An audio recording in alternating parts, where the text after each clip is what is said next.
Let us dive right in. A highly complex $2,000 cancer test just got completely replaced by a $5 digital image and a simple AI prediction. Welcome to the deep dive. I am incredibly glad you are joining us today. Yeah, thanks for having me. That $5 medical breakthrough is not happening in total isolation. It is part of a massive, sudden technological shift. AI is rapidly moving from that, novelty chatbot interface. It is becoming an invisible, foundational infrastructure everywhere. It powers everything from local hard drives to Hollywood graphics. We are really looking at the mechanics behind this massive evolution today. We are dissecting the sudden explosion of multi-agent AI systems. Right. We will look at massive, unprecedented AI model scaling. We will explore the terrifying vulnerabilities of local desktop bots. And, well, we will examine those life-saving leaps in medical AI. Let us unpack this technological roadmap together slowly. Hey, Ooh. Pete, we have to start at the actual source of this shift. Yeah, the raw compute engines. Exactly.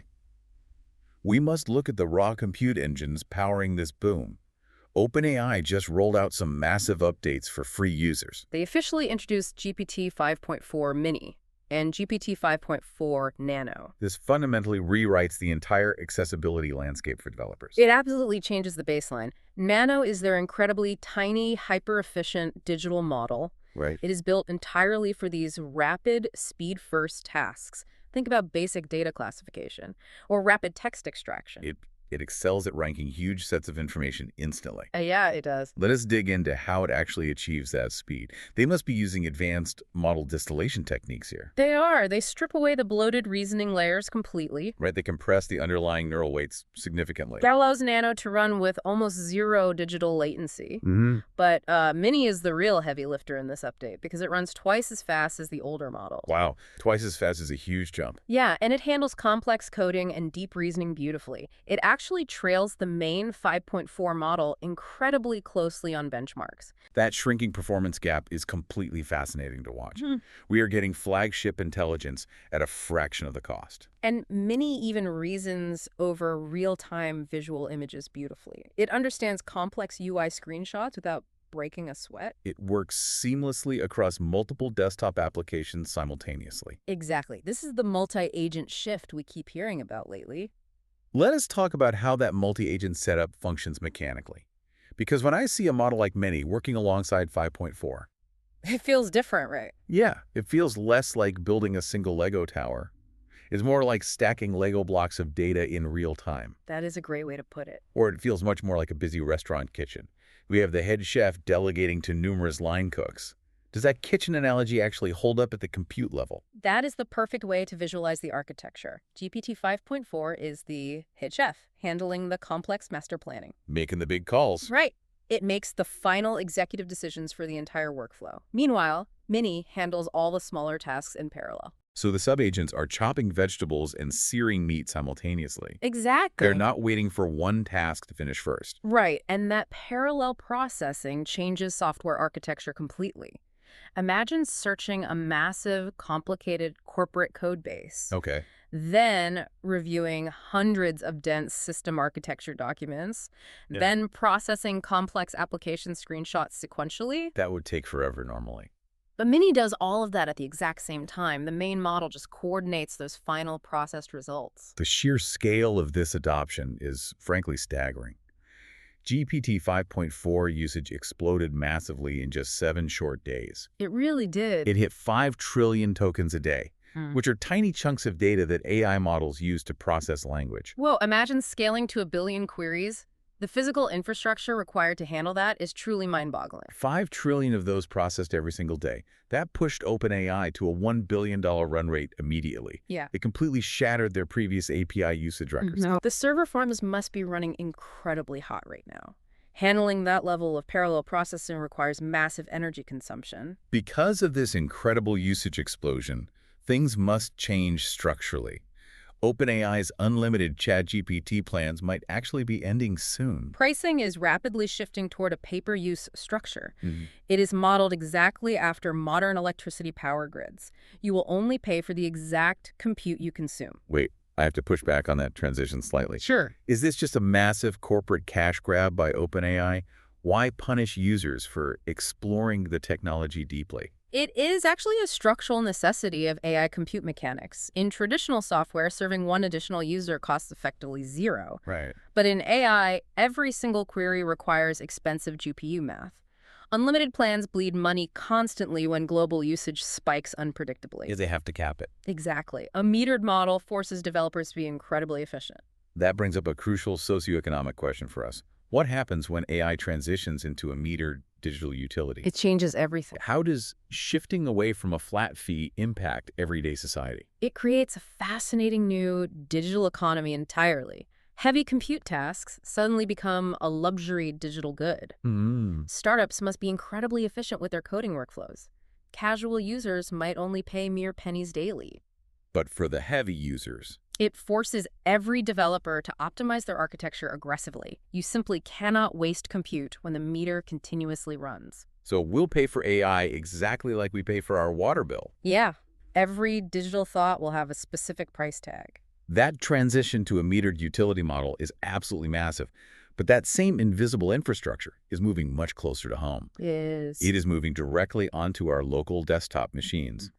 And that brings severe risks to your personal data privacy. You are giving AI the keys to your digital kingdom. Manus AI just dropped a brand new desktop application. Yeah, it is quite literally called My Computer. Right. It lets their AI agent work locally on your device. It accesses your private files and system tools directly. Codex also introduced something fascinating called subagents recently. I saw that. This lets you spawn specialized parallel AI workers instantly.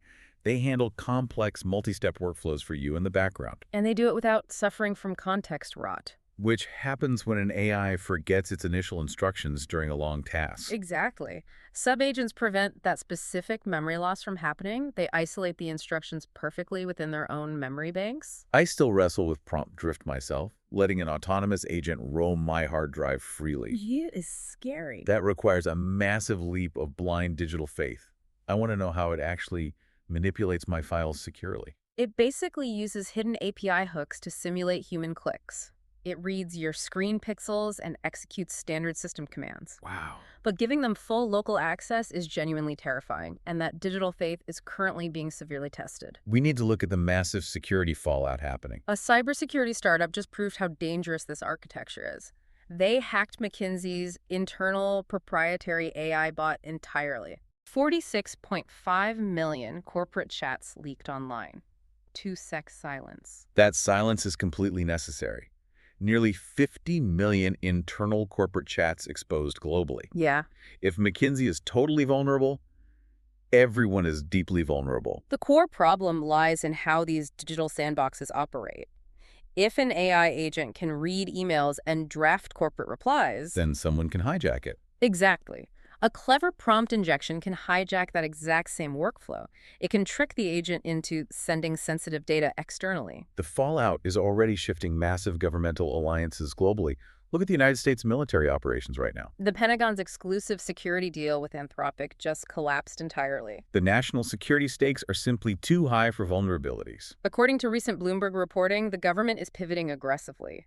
They are replacing Anthropic completely across their internal systems right now. That is a huge move. They are aggressively building their own internal defense AI. But they are not doing it totally alone. They are officially collaborating directly with OpenAI and xAI. They need robust infrastructure that will not easily compromise data. The global financial market is betting heavily on this exact sector.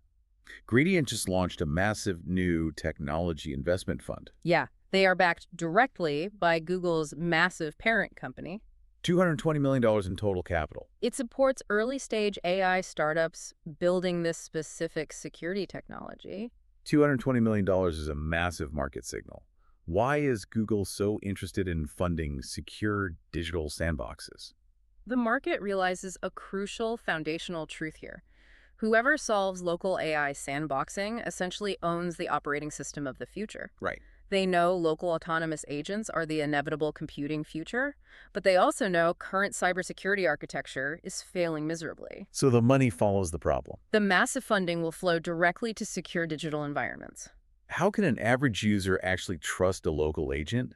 How do you trust it with your private financial files? That is the big question. Especially when corporate giants like McKinsey are getting totally compromised. Honestly, you cannot blindly trust them right now. The underlying software architecture is fundamentally too porous. Hmm. Local agents use system tools in unpredictable, highly emergent ways. You have to isolate the agent completely from sensitive networks. It needs explicit human permission for every single local action. Exactly. Until that zero trust framework happens globally, it is a massive gamble. Total access means total vulnerability if the sandbox isn't fully sealed. That is the exact security trade-off we face today. Sponsor. That local vulnerability is the dark side of background AI. But that same invisible infrastructure is unlocking incredible visual possibilities. It is. It allows us to do things requiring massive physical resources, like rendering reality in real time or simulating complex human biology. We see this first in modern creative media workflows. Then we see it in life-saving clinical medicine. The visual fidelity leaps are absolutely stunning lately. Of- Look at NVIDIA's new DLSS 5 graphics release. It is not just basic graphic performance upscaling anymore. Let us unpack the actual mechanics of DLSS 5 carefully. How does it improve the visual fidelity without burning up GPUs? It analyzes visual color and complex motion vectors deeply. It predicts where pixels should go based on movement patterns. Yeah. It delivers true Hollywood-grade visual fidelity in pristine real time. It essentially generates new frames without relying on heavy hardware compute. Then you have incredible creative flow tools like Kira emerging. Kira merges video generation and music workflows together seamlessly. It fundamentally alters the entire creator economy landscape. You can animate a static photograph instantly with precise control. You drop in a custom-generated AI soundtrack smoothly. Yeah. You can even change hairstyles completely unnoticed by viewers. It renders visual reality on a deeply personal, customized level. The creative implications for digital media are genuinely endless, but Microsoft is currently rendering reality biologically instead of visually. This brings us back directly to our opening hook. Microsoft recently released a revolutionary model called GigaTIME. This is a profound, life-altering medical breakthrough for global oncology. Let's look at the actual clinical problem first. A basic biological tissue slide costs roughly $5 to $10. But doctors need to see detailed protein interactions incredibly clearly. They need to see exactly how tumors fight the immune system. That full protein lab test is incredibly expensive for hospitals. It costs over $2,000 per single oncology patient. Because it requires incredibly rare, expensive biological testing materials. Right. It needs massively complex physical laboratory imaging systems to work. It simply does not scale well across rural global hospitals. GigaTIME solves this fundamental scaling bottleneck completely. It turns cheap medical images into highly detailed digital protein maps. It takes that simple $5 digital cancer slide image. It accurately predicts exactly where distinct biological proteins are located. Wow. It predicts how the tumor chemically interacts with surrounding immune cells. But how does it actually infer proteins from a basic slide? Is it recognizing microscopic morphological patterns human eyes simply miss? Exactly. Tumors have incredibly complex hidden physical structures. Mhm. The spatial arrangement of cells provides crucial biological clues. The AI maps out the unseen biological architecture perfectly. So it learns the correlation between visual cell shapes and unseen proteins. Right. So you do not run a slow physical test. You simulate the complex physical test with advanced AI algorithms. The scale of their foundational training data is massively unprecedented. They trained GigaTIME on 40 million unique biological cells. That is massive. They applied it safely to over 14,000 actual clinical patients. It generated 300,000 highly detailed medical simulation images. The clinical results of the simulation are simply staggering. Medical researchers found over 1,200 new biological links. Yeah. These are direct links between specific proteins and patient survival rates. You can now analyze incredibly huge patient populations instantly. You are not artificially limited to small physical lab testing samples. It changes the whole paradigm. A $2,000 physical lab test vanishes completely from the hospital bill. It is effectively replaced by a $5 digital image and AI simulation. We have to ask about the practical clinical application here. Does this AI entirely replace actual physical lab work? Or does it just act as a massive medical triage tool? Physical clinical labs will always verify the critical biological anomalies. AI simply simulates millions of biological possibilities incredibly fast. So it points them in the right direction. Exactly. It highlights the exact patients needing regent physical testing. It narrows the medical search field from millions to mere It dozens. doesn't replace the lab, it just simulates millions of tests instantly. Right, and that fundamentally changes modern clinical medicine forever. We need to pull back a bit now. We must synthesize the overarching theme of this deep dive. Yeah, let's zoom out. We are witnessing the absolute death of the standalone chatbot. Mm-hmm. The isolated text box is practically ancient digital history now. It is no longer a destination you actively visit online. We have truly entered the massive AI infrastructure era. AI is acting as a foundational, completely invisible digital utility. It is like electricity flowing quietly through the city power grid. It is running our local desktop files quietly in the background.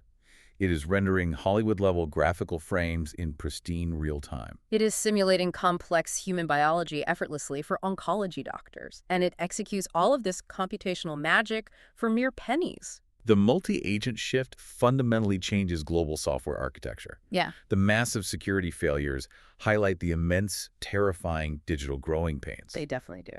The clinical medical breakthroughs show the ultimate life-saving technological promise. I want to leave you with this final provocative thought. Okay. Think deeply about AI operating as a pay-per-use utility model. It is rapidly becoming like our critical municipal water or power grids. What happens to society during an unexpected AI power outage? What happens when a world heavily reliant on simulated reality simply goes dark? Beat. Thank you for joining us on this deep dive. Stay curious, stay thoughtful, and we will talk to you soon. Due to your own music.